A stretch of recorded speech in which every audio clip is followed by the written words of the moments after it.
tanpa kita sadari justru itu menghalangi langkah kita.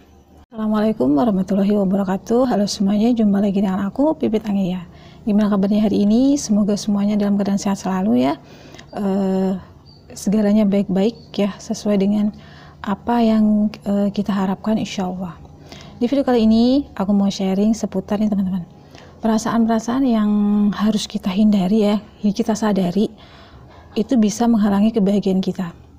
Nah, aku mau sharing di video ini, penting ya teman-teman, yang semestinya kita semua pengen bahagia nih, tapi terhalangi oleh perasaan itu yang tidak kita sadari. Selengkapnya tonton terus videonya ya. Nah, mungkin gitu ya, selama ini gitu kita itu pengen mendapatkan sesuatu atau pengen melakukan sesuatu tapi tidak terlaksana gitu ya, tidak kayak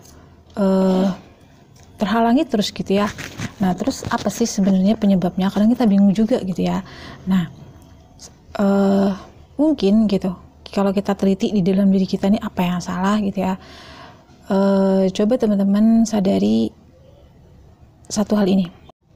Pernahkah kita selama ini merasa kita tuh mampu melakukan segalanya sendiri gitu ya, entah itu tentang finansial atau ngurus apa-apa gitu ya, di dalam diri kita, di urusan kehidupan kita, atau bahkan mungkin di keluarga kita gitu ya. Nah, kita terbentuk oleh hal itu gitu. Kita merasa aku bisa melakukan semuanya sendirian gitu. Nah, padahal perasaan itu sebenarnya mengganggu banget, bukan mengganggu ya, menghalangi sebenarnya kita untuk berkembang ya, kita untuk kayak merealisasikan yang sesungguhnya dari diri kita. Karena tanpa kita sadari gitu ya, kita ini kan sebenarnya makhluk sosial ya, butuh orang lain, butuh makhluk sosial tuh nggak bisa hidup sendirian gitu. Tapi kita karena mungkin ya keseringan untuk melakukan segala sendirian gitu, kita merasa nggak butuh orang lain, bahkan untuk sekedar curhat gitu ya. Memang menceritakan segala sesuatu itu ke Allah, betul gitu ya, tapi kita tetap butuh orang lain teman-teman untuk mengekspresikan sesuatu hal yang memang itu harus dikeluarkan. Dan kadang-kadang juga syafaatnya atau pertolongannya itu juga dari orang lain gitu. Allah tuh nolong kita dari orang lain. Nah, itu kadang-kadang kita tidak sadari.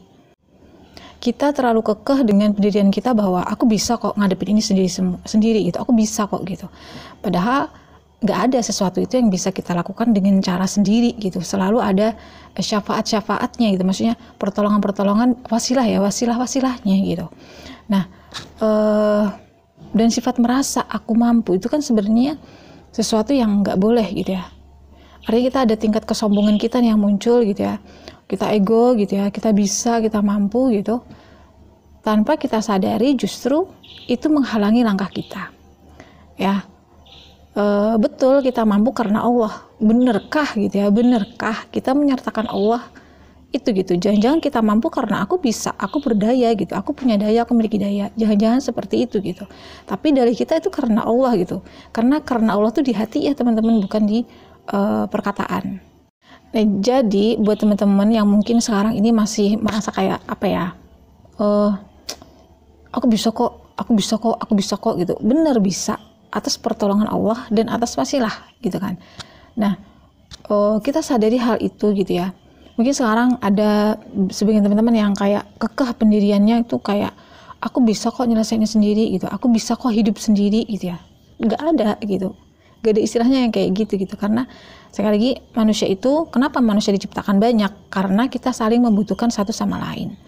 Nah, mungkin selama ini ada sesuatu yang belum tercapai gitu ya, kita udah capek segalanya kok ada yang belum ya. Mungkin ya kita harus merontokkan ego itu gitu ya, harus merontokkan apa yang ada di dalam diri kita itu ya, keakuan itu, egoistik itu yang harus dimusnahkan dulu gitu. Nah, padahal itu tuh kalau sebisa mungkin dibuang, karena ya kita tetap membutuhkan orang lain gitu. Kita tetap membutuhkan dukungan, tetap membutuhkan orang lain gitu intinya. Jadi tidak ada sesuatu itu yang bisa kita hadapi sendirian. Meskipun ya sejatinya memang betul kita menghadapi segala sesuatu sendiri ya, kayak lahir, mati itu sendiri gitu ya, menjalani hidup sejatinya sendiri. Contoh, kalau aku sakit, aku sendiri yang ngerasain sakit, kan nggak mungkin orang-orang di sekitar aku nggak mungkin ya, pasti orang-orang sekitar aku nggak ngerasain apa yang aku rasa sakit ini gitu. Tapi hanya aku yang ngerasain, tapi kita tetap butuh orang lain, teman-teman. Nah, jadi kadang sifat-sifat ego yang seperti itu yang menghalangi kita untuk bahagia atau untuk mendapatkan apa yang kita inginkan.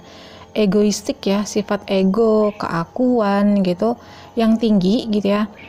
Dan kadang-kadang Allah negur itu dengan cara kita direndahkan atau kita dibuat ada masalah gitu, supaya kita bisa back to fitrah kita, bahwa ya fitrah kita sebagai manusia gitu. Aku bukan Tuhan, aku bukan apa ya, yang bisa melakukan segala sendiri gitu. Nah, terus gini teman-teman ya, gimana caranya melupakan ego itu? Nah, bayangkan dan ingat bahwa kita tidak selamanya kuat, tidak selamanya berdaya, tidak selamanya sehat ya, tidak selamanya kita bisa seperti detik ini, saat ini, karena semua fase hidup itu ada masanya, teman-teman.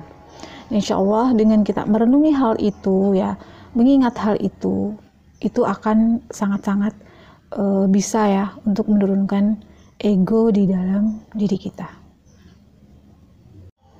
Karena bagaimanapun ya, aku banget menyadari juga gitu ya, kita hanya akan mendatangkan sesuatu yang persis sama dengan kita. Kalau kita merasa mampu segalanya, melalui sendiri, menjalani sendiri, yang kita akan sendiri terus gitu. So, maksudnya sendiri terus itu meskipun kita mungkin ya ada keluarga, mungkin ya ada pasangan, misalnya ada anak, ada orang tua, kalau terjadi sesuatu kita selalu menghadapinya sendiri. Karena apa? Itu tadi egoistik kita itu keluar gitu. Kita masih ada sifat ego di dalam diri kita. Jadi mungkin teman-teman yang sekarang masih ada egonya ya kayak gitu, nggak ada masalah gitu ya, mau cerita curhat saja gitu ya dengan orang yang dipercaya. Bukan berarti kita curhat itu mencari solusi ya. Kadang-kadang kita curhat atau cerita itu ya untuk meluapkan ekspresi apa yang ada dalam diri kita. Karena kalau itu tertahan nanti jadi luka batin ya teman-teman, yang tanpa kita sadari itu menghalangi kita untuk bahagia. Ya, tanpa sadar itu menghalangi kita untuk mencapai apa yang seharusnya kita capai. So, mudah-mudahan sharing kali ini bisa bermanfaat untuk teman-teman semuanya. Dan memang kita makhluk sosial ya, yang butuh orang lain, tapi sekali lagi kebutuhan kita yang utama itu kepada Allah. Minta petunjuk sama Allah nih, orang yang paling cocok untuk aku curhatin siapa ya Allah, ini aku harus kayak gimana ya Allah gitu. Turunkan egonya ya.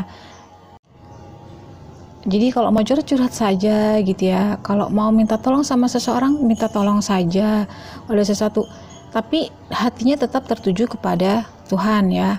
Bukan tidak menuduh seseorang itu bisa membantu atau sesuatu itu bisa menolong, karena pertolongan itu hanya datang dari Allah, cuma kita nggak tahu wasilahnya itu dari mana.